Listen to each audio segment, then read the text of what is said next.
우리가 어릴 때 귀가 따갑도록 들었던 말이 하나가 있습니다. 그게 뭐냐면 실패는 성공의 어머니다, 이 말이에요. 많이 들어보셨죠? 실패는 성공의 어머니다. 이 말은 실패한 사람을 위로하는 말이기도 하지만 실제로 그 실패를 교훈 삼아 성공한 사람이 있기 때문에 그래요. 역사적 흔적을 남긴 사람들을 한번 보십시오. 처음부터 승승장구한 사람 별로 없어요. 대부분 실패를 경험하고 그 실패를 교훈 삼아 성공한 사람들이라는 거지요. 여러분, 미키 마우스로 유명한 만화 영화의 개척자 월트 디즈니 역시 자신의 꿈을 이루기 위해서 만화와 관련된 여러 직장에 지원을 했지만 번번이 거절을 당했다고 합니다. 심지어는 상상력이 불충분하다고 또 독창적이지 못하다는 이유 때문에 강제 퇴사를 당하기까지 했다고 합니다. 하지만 월트 디즈니는 그 실패를 딛고 만화 속에서만 움직이는 캐릭터들을 현실화하고 어른과 어린이들이 함께 동심의 세계를 느낄 수 있는 디즈니 월드를 건설했습니다. 실패를 딛고 성공한 거지요. 자, 오늘 본문 여호수아 7장도 보게 되면요, 이스라엘 백성들이 아이성 전투에서 패배한 이후 그 실패를 교훈 삼아 승리하는 장면이 기록되어 있습니다. 첫 번째, 아이성 공격의 실패를 살펴봅니다. 우리는 지난 시간에 가나안에 들어온 이스라엘 백성들이 어떻게 불가능한 저 견고한 난공불락의 여리고성을 무너뜨리고 승리하였는지에 대해서 생각을 해봤습니다. 그런데 여리고성의 전투에서 승리한 이후 이스라엘은 그 승리의 간격이 채 가시기도 전에 사라지기도 전에 아이성을 공격을 했어요. 이 여리고성과 아이성의 거리는요, 여러분 한 20km 정도 떨어져 있습니다. 맨 처음에 이스라엘 백성들이 가나안 땅에 정착한 곳이 길갈이었지요. 길갈에서 준비한 다음에 여리고성을 무너뜨렸어요. 길갈과 여리고성은 한 3km밖에 차이가 안 나고요. 자, 여리고성을 무너뜨린 다음에 이제 아이성으로 진군을 하는데 이 거리가 한 20km 정도 떨어져 있습니다. 근데 2절을 보게 되면요, 여호수아는 올라가서 그 땅을 정탐하러 사람을 앞서 보내가지고 그 땅을 정탐하도록 했어요. 아이성을 정탐하도록 했다는 거예요. 그리고 3절을 보게 되면 이 정탐꾼들이 돌아와서 보고를 하게 됩니다. 이런 보고를 하게 되죠. 3절 말씀 우리 함께 읽겠습니다. 같이 읽겠습니다. 여호수아에게로 돌아와 그에게 이르되 백성을 다 올라가게 하지 말고 2-3천 명만 올라가서 아이를 치게 하소서. 그들은 소수이니 모든 백성을 그리로 보내어 수고롭게 하지 마소서 하므로. 여러분, 여리고에 비하면요, 이 아이성은 굉장히 작은 성입니다. 여리고는 10,000평 정도 된다고 했죠. 근데 이 아이성은 굉장히 작은 성이었어요. 8장 25절을 보게 되면요, 그 아이성에는요, 노인과 아이들을 포함해서 한 12,000명이 살고 있었던 것 같아요. 그러니 모든 군대를 그리로 올려보내지 말고 2-3천 명만, 이 군인들만 올라가서 싸우도록 하자는 거예요. 작은 성이고 사는 사람도 적으니까 한 2-3천 명만 올려보내자는 거지요. 그래서 본문 4절과 5절을 보게 되면 3,000명쯤 되는 군사들이 아이성을 치러 올라가요. 그런데 놀랍게도요, 이스라엘 군인들은요, 초전 박살을 당합니다. 쉽게 생각했던 이 아이성 전투에요, 패배를 해요. 4절 5절 말씀 함께 읽겠습니다. 같이 읽겠습니다.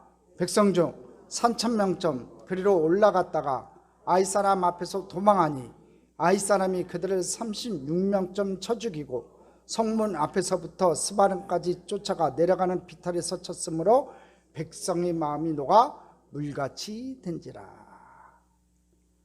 3,000명쯤 아이성을 치러 올라갔다가 도리어 아이 사람 앞에서 도망을 가기 시작했다는 거예요. 그리고 도망을 치던 이스라엘 백성들 중에 36명이 죽임을 당했다는 거예요.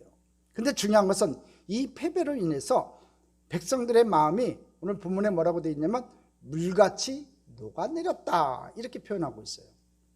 여러분, 백성의 마음이 물같이 녹아내렸다는 이 말은 무엇을 의미할까요? 그만큼 백성들의 마음이 두려움 가운데서 떨게 되었다라고 하는 거예요. 사실 이 마음은요, 가나안 족속들이 가졌던 마음이에요. 그래서 기생 나합은 정탐관들을 숨겨주면서 이렇게 말합니다. 여호수아 2장으로 한번 가볼까요? 여호수아 2장 11절입니다. 같이 읽겠습니다. 우리가 듣자 곧 마음이 녹았고 너희로 말미암아 사람이 정신을 잃었나니. 마음이 녹았고 너희로 말미암아 정신을 잃었대요. 여리고성 사람들이요.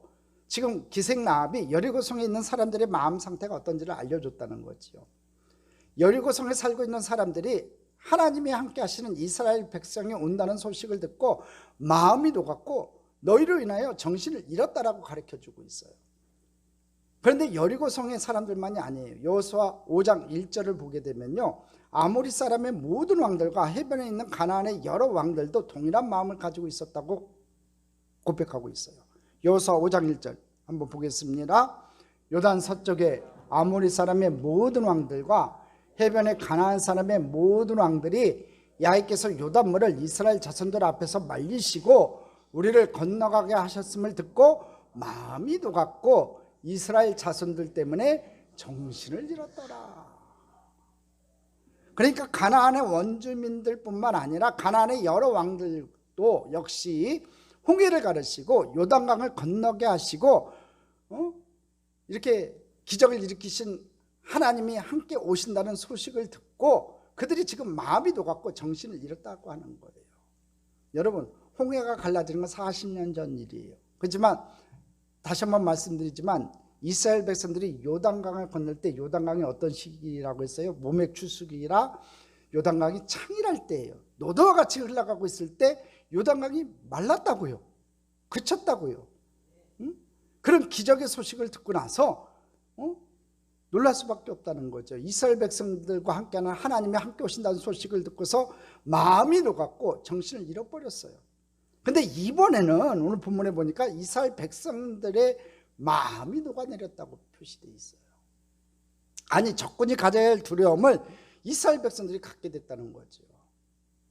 그러면 왜 이스라엘 백성들이 이 마음이 녹아내릴 만큼 두려움을 갖게 되었을까요? 여러분, 36명의 전사자 때문일까요? 물론 여리고성 전투에는요, 한 명의 전사자도 없었습니다. 3,000명이 올라가서 36명의 전사를 했다? 물론 작은 전력의 손실로 볼 수도 있어요. 그렇지만 이스라엘 백성들이 마음이 물같이 녹아내렸다고 하는 것은요, 36명의 전사자들 때문은 아닌 것 같아요. 그것 때문에 마음이 녹아내릴 정도는 아니라는 거지요. 뭐 때문에 그래요? 하나님이 우리와 함께하지 않으신다는 것에 대한 공포와 두려움 때문이에요. 지금까지 늘 하나님께서 함께 하셨잖아요. 광야 40년 동안은 그들 앞에 눈에 보였어요. 구름기둥과 불기둥으로. 근데 이제 가나안 땅에 들어와서 이제 구름기둥과 불기둥이 보이지 않으니까 여리고성이 무너질 때만 해도 환호를 지르고 하나님께서 함께 하시는구나 하고 믿음이 있었는데 아이성에서 아주 만만하게 봤던 그 작은 성 아이성에서 패배를 하고 나니까 하나님이 우리와 함께하지 않으신 거 아닌가, 그런 공포와 두려움이 다가왔다는 거지요. 앞서 여리고성을 정복했을 때는 사이가 충천했습니다. 하나님이 우리와 함께 하셨기 때문에 우리가 승리할 수 있었다는 그런 확신을 가지고 있었다는 거지요. 그리고 하나님이 우리와 함께 하시기 때문에 우리는 앞으로 어떤 세력을 만나도 승리할 수 있을 거라고 하는 그런 확신을 가지고 있었어요. 그런데 이 아이성이 전투에서 패배를 딱 당하고 나니까 그들은 너무나 큰 충격에 빠졌다는 거지요. 하나님이 우리와 함께 하지 않는구나, 하나님이 우리와 함께 하지 않으시니까 우리가 패배를 했구나. 여러분, 싸우는 사람에게, 전투하는 사람에게 제일 중요한 것이 무엇일까요? 승리할 수 있다는 확신이에요. 자신감입니다. 근데 지금 이 아이성 전투에서 패배한 이스라엘 백성들은요, 이 두려움과 공포에 사로잡혀서요, 그 마음이 물같이 녹아내리고 있었어요.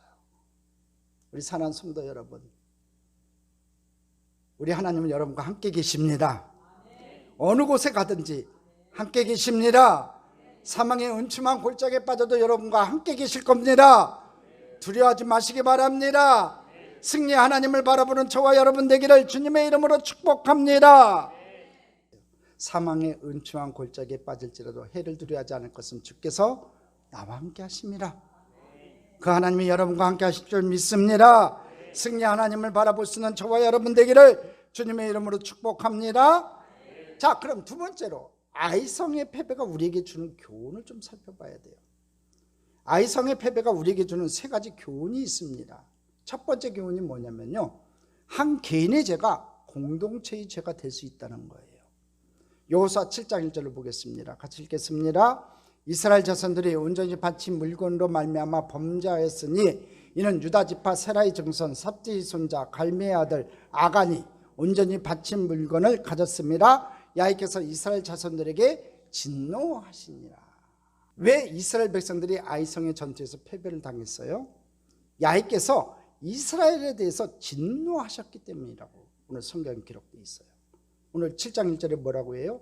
야훼께서 이스라엘 자손들에게 진노하시니라. 그러면 왜 하나님께서 이스라엘 백성들에게 진노하셨을까요?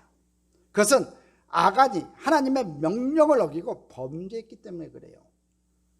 여러분 여호수아 6장 17절로 19절을 보게 되면요, 하나님께서는 여리고성의 전투에 앞서서 그 어떤 전리품도 취하지 말고 하나님께 온전히 바치도록 명령을 했어요.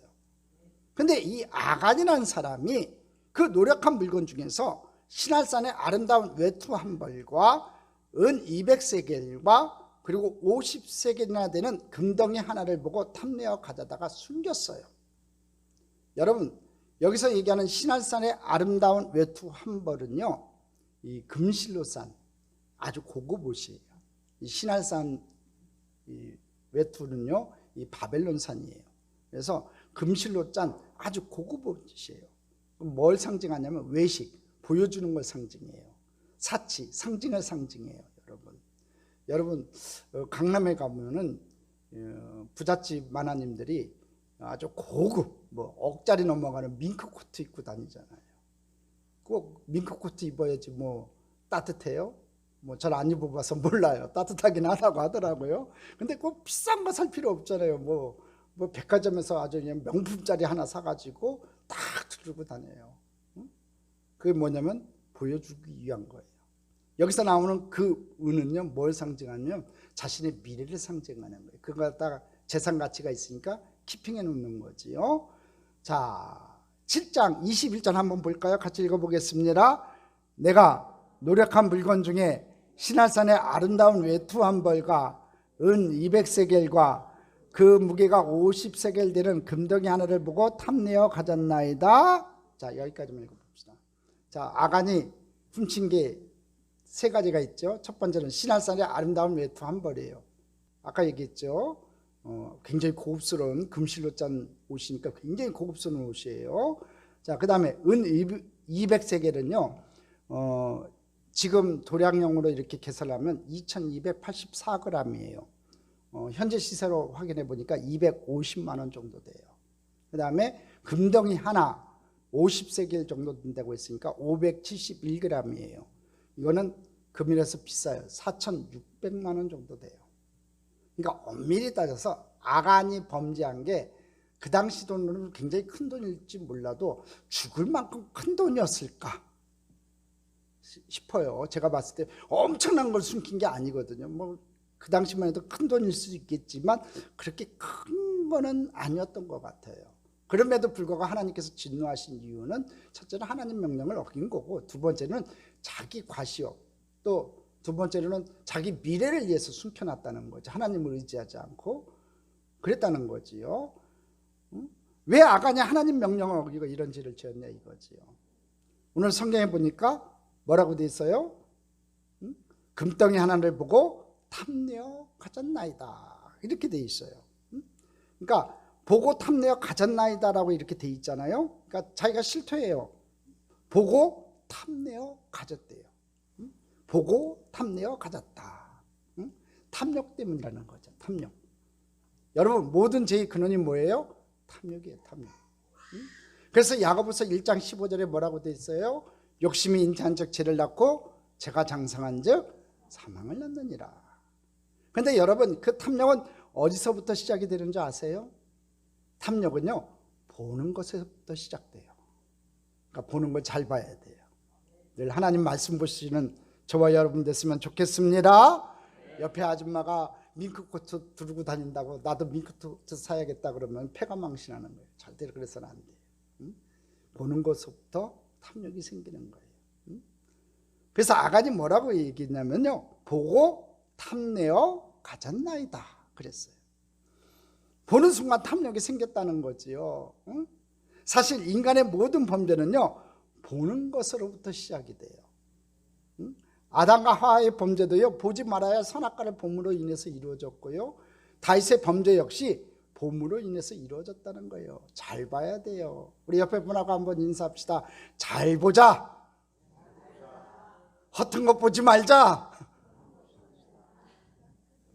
여러분, 특히 남성들 허튼 것 보면 안 돼요.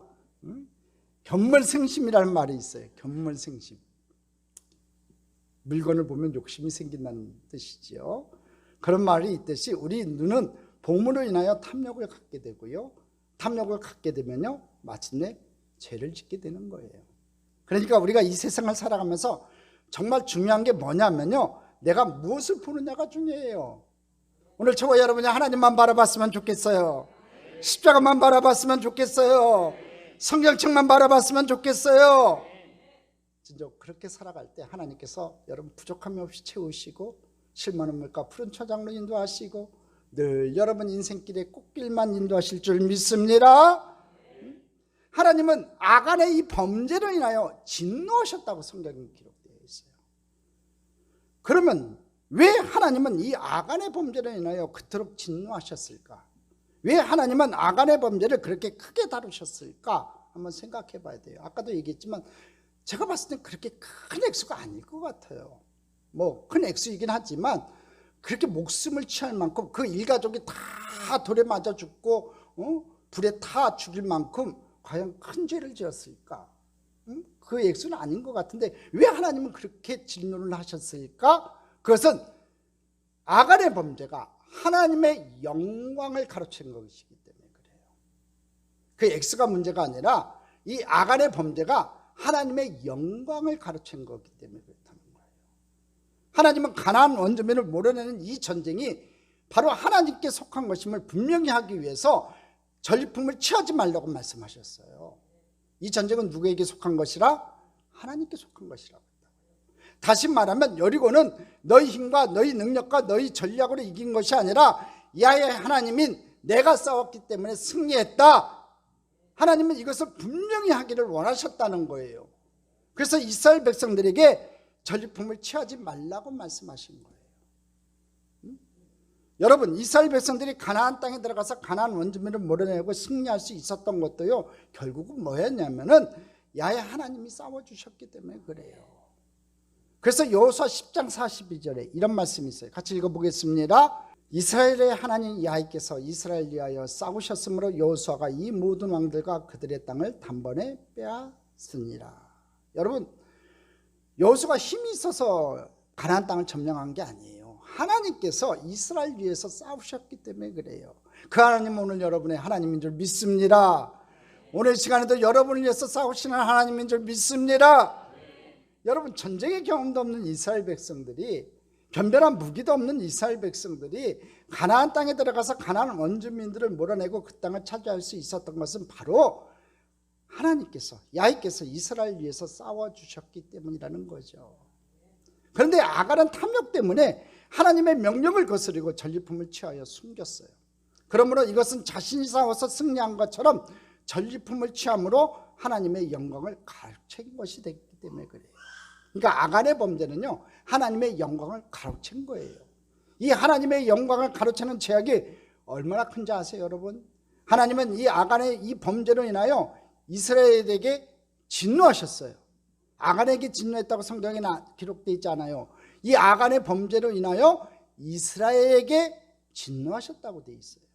하나님은 아간의 죄를 한 사람 개인의 죄로 간주하지 않으시고 이스라엘 백성의 전체의 죄로 간주하셔서 그 죄에 대한 책임을 백성 전체에게 물으셨다는 사실이에요.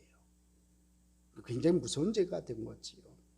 왜냐하면 이스라엘 민족은 단순한 혈연 공동체가 아니라 하나님의 말씀으로 맺어진 언약 공동체이기 때문에 그래요.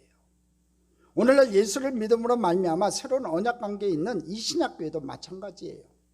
그래서 성경은 교회를 한 몸으로 표현하고 있어요. 몸에는 여러 가지 지체가 있는데 이 모든 몸의 지체들이 서로 유기적으로 연합이 되어 있다는 거예요. 그래서 고린도전서 12장 26절 27절에 보게 되면 이런 말씀이 있어요. 같이 한번 읽어보겠습니다. 만일 한 지체가 고통을 받으면 모든 지체가 함께 고통을 받고 한 지체가 영광을 얻으면 모든 지체가 함께 즐거워하느니라. 너희는 그리스도의 몸이요 지체의 각 부분이라. 바울 사도가 뭐라고 얘기합니까? 너희들은 한 몸을 이루고 있는 지체라는 거예요. 한 몸을 이루고 있는 교회가 여러분 뭐예요? 여러분 건물이 아니에요. 그리스도의 몸이라는 거지요. 한 몸을 이루고 있다는 거예요. 이렇게 한 몸을 이루고 있는 지체들 한 사람이 쓰러지면요, 그 지체인 우리 모두가 쓰러지는 것이 된다는 거예요. 그러니까 이 그리스도의 몸을 이루고 있는 지체된 내 한 사람의 좌절은요, 우리 모두의 좌절이 될 수 있는 것이고, 나의 넘어짐은 우리 공동체 모두의 넘어짐이 되는 것이에요. 특히 여러분 앞에 서 있는 영적인 리더자 한 사람이 무너지면요, 여러분 교회가 우르르 무너지는 겁니다. 특별히 여러분 성도 한 사람이 무너지면요, 교회 전체가 무너지는 거랑 마찬가지예요. 그러니까 한 사람 한 사람이 다 소중하다는 거예요. 그러니까 한 사람이 잘못하고 있으면 그 사람에게 달려가서 바로 세워줘야 될 책임이 우리에게 있고, 우리가 중보 기도해 줘야 될 책임이 우리에게 있다는 거예요. 옆에 사람이 눈물을 흘리고 있으면 눈물만 닦아주는 건 당연한 거고, 그 다음에 그거 눈물만 닦아주는 것이 아니라 그 사람이 왜 눈물을 흘리고 있는지, 그 고통과 괴로움과 외로움이 무엇인지 우리가 살펴볼 책임이 있다는 거지요. 여러분, 나 한 사람의 범죄는요, 나 한 사람의 범죄로 끝나는 것이 아니라 그리스도의 몸을 이루고 있는 이 공동체 모두의 범죄가 될 수 있다는 거예요. 그래서 한 몸을 이루고 있는 한 성도의 범죄는 한 성도의 범죄로만 끝나는 것이 아니라 교회 전체에 그 영향을 미칠 수 있다는 거지요. 그러므로 우리 교회가 건강한 교회가 되려면요, 우리 모두가 죄를 멀리해야 된다는 거예요. 우리 모두 다 힘씁시다. 죄를 멀리해야 되는 겁니다. 누군가 범죄하여 넘어지면 그 사람을 비판하고 전제하지 마시고요, 그 사람을 일으켜 세워주고 기도해 줄 수 있어야 된다는 거지요. 자, 다시 한번 말씀드릴게요. 아이성 페베가 우리에게 주는 첫 번째 교훈은요, 아간 한 사람의 죄가 이스라엘 공동체의 죄가 되었다는 거예요. 죄는 아간이나 한 사람이 지었지만 그 죄로 인해서 이스라엘 백성들 전체가 패배를 경험하게 됐고 자신의 가족까지도 죽임을 당하게 됐다는 거예요. 아간이 죄를 물었는데요, 아간의 가족들을요 돌로 치고요 불살랐어요. 아예 그냥 이스라엘 민족에서 씨를 말려버렸어요. 비참한 결과를 가져왔죠. 죄를 끊어버릴 필요가 있어요. 우리 인생 살면서 예수 믿으면서요, 내가 짓고 있는 죄가 뭔지 나는 모르지만 여러분은 아실 거예요. 자기가 짓고 있는 죄들이 뭔지, 습관적으로 짓고 있는 죄들, 오늘 시간 다 끊어버릴 수 있는 축복의 사람들 되기를 주님의 이름으로 축복합니다. 두 번째, 아이상 페베가 주는 두 번째 교훈은 뭐냐면요, 교만은 패망의 선봉이라는 거예요. 교만은 패망의 선봉이다. 많이 들어보셨죠? 가나안의 가장 견고한 성인 여리고성의 전투에서 승리한 이스라엘 백성들은요, 이 아이성을 작은 성이라고 얕잡아 보았어요. 한번 보십시오. 지금 저 아이성 성터가 남아 있는데 아주 작은 성이에요. 저 윗부분에 있는 성터 아주 작은 성이라고요. 실제로 여리고성이 골리앗과 같다고 한다면 이 아이성은 문자 그대로 아이와 같은 그런 작은 성이었습니다. 그래서 특별한 전략도 세우지 않고 3,000명 정도만 올려보냈다는 거죠. 여러분, 일반적으로 전쟁에서 공격하는 쪽은요, 방어하는 쪽보다 3배 정도의 전력을 가지고 있어야만 승리할 수 있다고 합니다. 아이성은 해발 800m 고지에 있기 때문에 적어도 아이성을 공격해서 승리하려면요 1만 명 이상의 군대가 동원되어야 한다는 거지요.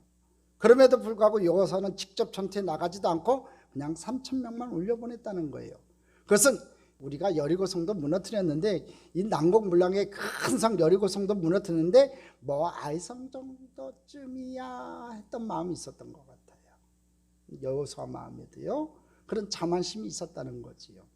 아이성을 점탕하고 돌아온 전탄꾼들의 보고 내용을 보면요, 얼마나 그들이 교만했는지를 알 수가 있어요. 3절 읽어보겠습니다. 여호수아에게 돌아와 그들에게 이르되 백성을 다 올라가게 하지 말고 2,000~3,000명만 올라가서 아이를 치게 하소서.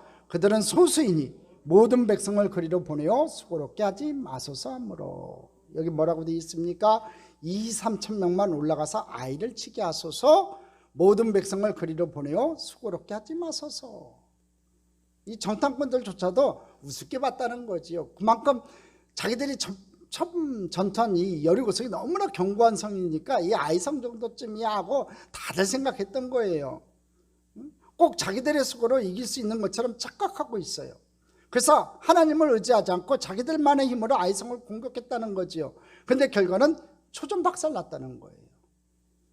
왜 그들이 패배했어요, 여러분? 스스로 교만했기 때문에 그래요. 여러분, 교만이 뭐예요? 하나님을 의지하지 않는 게 교만이에요, 여러분. 하나님 없이도 얼마든지 살아갈 수 있다고 생각하는 것이 바로 교만이에요. 하나님 은혜가 아니어도 내가 얼마든지 성공할 수 있고, 하나님 은혜가 아니어도 내가 사랑할 수 있고, 하나님 은혜가 아니어도 얼마든지 사업도 잘할 수 있고, 하나님 은혜가 아니어도 내가 건강할 수 있다고 생각하는 것, 그것이 뭐예요, 여러분? 그것이 바로 하나님 앞에서의 교만이에요. 오늘 그 교만이 끊어지는 귀한 은혜가 있기를 주님의 이름으로 축복합니다. 그러니까 죄의 본질이 뭐냐면요, 하나님 없이도 살 수 있다고 하는 거예요. 하나님 없이도 살 수 있다고 하는 것, 이것이 결국은 뭐예요? 인간이 최초로 선악과를 따먹은 것이고 바벨탑을 쌓은 거예요. 그런데 이 땅을 살아가는 사람들이 얼마나 교만한지 몰라요. 피조물인 우리 인간은요, 절대로 하나님을 의지하며 살도록 되어 있어요. 그런데 언제부터인지 하나님 없이도 살 수 있다고 생각하는 사람들이 더 많아졌어요. 지금 우리들 주변에 보게 되면요, 예전보다 무신론자들이 얼마나 많아졌는지 몰라요. 또 예수 잘 믿던 사람들도요, 이 세상으로 달려가요. 하나님 필요 없다고 생각하는 거지요. 이 코로나가 우리에게 가져온 아주 나쁜 병폐예요. 하나님을 두려워하지 않는다는 거지요. 하나님 앞에서 나와서 예배드릴 이 소중함을, 하나님과의 만남을 소중히 여기지 않는다는 거지요. 하나님 나라를 대적하고 하나님의 창조 질서를 거역하면서도 하나님의 심판을 두려워하지 않아요. 요새 보면은 남자가 남자 결혼하고 여자와 여자가 결혼하고, 생각만 해도 끔찍해요. 우리 지영이가 어느 날 갑자기 아빠 신랑 데려왔어 했는데 여자를 데려왔으면 아마 미칠 거예요. 저는 만약 그런 결혼식에 같은 동성이 들어가서 같이 결혼식을 한다고 생각해 보세요. 창조 질서를 무시하고 그런 결혼식이 이루어지고 있잖아요, 현실에. 또 받아들이려고 하고 그 법을 또 개정하려고 하잖아요.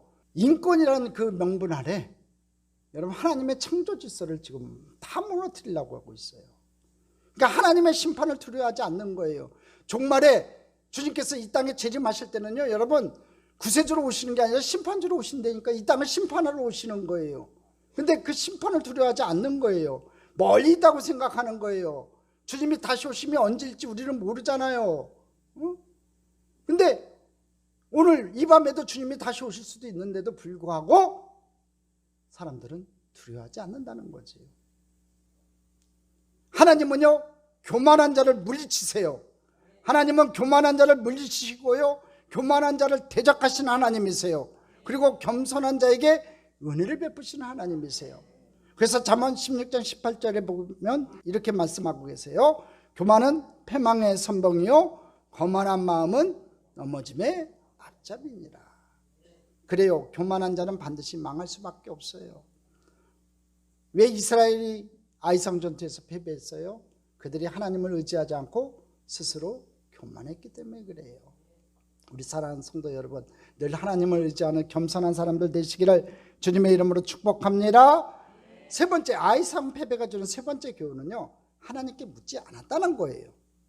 아이성 전투의 패배는요, 아간이 지은 죄가 결정적이었어요. 그러나 엄밀하게 따져보면 지도자 여호수아가 실수한 것도 있어요. 그 여호수아가 실수한 게 뭐냐면요, 그것은 하나님께 묻지 않았다는 거예요. 여리고성을 정복할 때는 철저하게 하나님의 지시를 받고 허락을 받아서 움직였는데, 아이성 전투에서는 긴장이 풀려서인지 하나님께 묻지를 않아요. 기도하지도 않아요. 성경 어느 곳을 봐도 아이성 전투를 앞두고 여호수아 장로들이 하나님께 물었다는 기록이 없어요. 찾아보세요. 없어요. 성경을 아무리 봐도 아이성 전투를 앞두고 무릎을 꿇었다는 말씀이 없다니까요. 기도했다는 구절이 없어요. 여기서 우리가 깨달을 게 하나가 있죠. 사람은 무언가 성취되고 나면요, 무언가 이루고 나면요, 기도를 쉬는 죄를 범하기 쉽다는 거예요. 내가 이뤘다고 생각하는 거예요. 내 힘으로 이뤘다고 생각하니까 하나님 앞에 의지하지 않는다는 거지요. 우리도 마찬가지 아니에요? 이루기까지는 기도를 많이 하는데 뭔가 이루고 나면 그 순간부터 기도의 무릎을 별로 꿇지 않는다는 거예요. 아플 때는 하나님 내 병 좀 치료해 주세요. 하나님 나를 치료해 주세요. 하나님 앞에 많이 기도하는데 몸이 조금 괜찮아지면 기도하지 않잖아요. 하나님 찾지도 않잖아요. 그런데 하나님은 우리가 하나님께 묻지 않고 뭔가를 결정하고 행할 때 많이 서운해하신다는 거예요. 우리 하나님은 하나님의 자녀인 우리가 하늘에 계신 아버지께 묻지 않고 뭔가를 행하시면요, 되게 마음이 속상해하세요. 여호수아 9장 14절 보면요, 그 하나님의 마음을 읽을 수가 있어요. 우리 같이 한번 읽어보겠습니다. 우리가 그들의 양식을 취하고는 어떻게 할지를 야곱께 묻지 아니하고, 야곱께 묻지 아니하고, 이렇게만 되어 있는데 이 구절을 읽으면서 하나님이 많이 섭섭해 하시는구나 것처럼 느꼈어요. 이게 무슨 내용이냐면요, 하나님은 분명히 가나안 땅에 들어가면 그 가나안 족속들과 어떤 언약도 맺지 말라고 말씀을 했어요. 그런데 기본 족속들이 먼 나라에서 온 것처럼 위장을 하고 사신을 보내갖고 이스라엘과 조약을 맺어요. 하나님께 묻지도 않고 그들의 위장된 모습에 속아 넘어가서 기본 족속과 조약을 맺는 모습이에요. 그때 하나님의 마음이 많이 상하셨어요. 그들이 하나님께 묻지도 않고 덜컥 조약을 맺었다는 거지요. 왜 그랬을까요, 여러분? 그 이유는요, 지금까지 이스라엘 백성들은요, 한 번도 갑의 위치에 있어 본 적이 없었어요. 430년 동안 종살이만 했어요. 광야 생활만 했다고요. 한 번도 갑의 위치에 있어 본 적이 없었어요. 그런데 기본 족속들이 와서 자신들이 이곳에서 종이 되어서 섬게 했다고요. 그러니 하나님께 묻지도 않고 털컥 조약을 맺고 만 거예요. 왜? 현실적으로 자기들에게 주는 유익이 너무 많으니까. 우리도 그럴 때가 많아요. 내가 갑의 위치에 서 있고 현실적으로 내게 유익이 된다고 생각하면요, 그냥 하나님께 묻지도 않고 행할 때가 많다는 거예요. 아무리 신앙생활을 우리가 오래 했을지라도요, 하나님께 묻지 않으면 실패하고 넘어질 수밖에 없는 거예요. 우리 사랑하는 성도 여러분, 하나님께 매일같이 묻고 기도하고 하나님께 아뢰는 믿음의 생활하는 저와 여러분 됐으면 좋겠습니다. 자, 그럼 세 번째 중요한 거죠. 아이성 패배 이후에 여호수아는 어떻게 했나 우리가 살펴볼 필요가 있어요. 7장 6절이요. 같이 읽어보겠습니다. 여호수아가 옷을 찢고 이스라엘 장로들과 함께 야이 개 앞에서 땅에 엎드려 머리에 티끌을 뒤집어쓰고 저물도록 있다가, 여호수아는 이 패배의 소식을 듣자마자 정신이 바짝 들었어요. 그래서 첫 번째 한 게 뭐냐면 자신의 옷을 찢었어요. 다윗도 그랬지요. 나단 선지자가 와서 그 도둑놈이 당신입니다 하고서 죄를 지적하니까 하나님 앞에서 옷을 찢었어요. 옷을 찢는다는 건 뭐냐면 회개의 모습이에요. 내 모습 하나님 앞에 다 내놓습니다. 내 마음을 드립니다는 회개의 모습이에요. 자신의 옷을 찢고 장로들과 함께 야의 개 앞에 엎드려 머리에 티끌을 뒤집어 쓰고 저물도록 기도했어요. 자, 머리에 티끌을 뒤집어 쓴다는 게 뭐냐면요, 티끌이 히브리어로 아파르예요. 아파르. 티끌이라는 단어가 이제 성경에 많이 나오지요. 흙, 먼지라는 거예요. 가늠한 여인을 데리고 왔을 때 유대인들이 이 여인을 어떻게 할까요 하니까 예수님께서 땅에다가 손으로 글을 썼다고 했을 때 그때 쓴 단어가 이 아파르예요. 흙에다가 이제 글을 썼다, 티끌에다가 이제 글을 썼다, 그 얘기예요. 흙먼지예요. 이건 뭘 얘기하냐면요, 머리에 이제 티끌을 뒤집어 쓰는 유대인의 관습은 뭐냐면요, 흙에서 온 인생들로 능력이 없는 무가치한 존재라는 것을 나타내는 겸손의 자세를 하나님 앞에 나타내는 거예요. 나는 아무것도 아닌 거다, 진짜 아무것도 아니다 하고서 그것을 나타내는 거지요. 여호수아는 패배 후 야의 개 앞에 엎드렸어요. 그 말은 무슨 말이에요? 기도에 무릎을 꿇었다는 거예요. 자, 보십시오. 저 왼쪽 그림을 보면 머리에 티끌을 뒤집어 쓰고 무릎을 꿇었어요. 자, 언약궤 앞에서 무릎을 꿇었다고 돼 있어요. 저 언약궤가 항상 이스라엘 백성들과 함께 있다는 거지요. 하나님의 임재의 상징이에요. 그리고 언약궤가 앞설 때, 여러분 제사장들이 언약궤를 메고 앞설 때 요단강 물이 말랐고요, 또 언약궤를 앞세우고 여리고성을 돌을 때 여리고성이 무너졌어요. 지금 그 언약궤, 하나님 임재 앞에, 말씀 앞에 지금 이스라엘 백성들의 지도자 여호수아 장로들이 무릎을 꿇어요.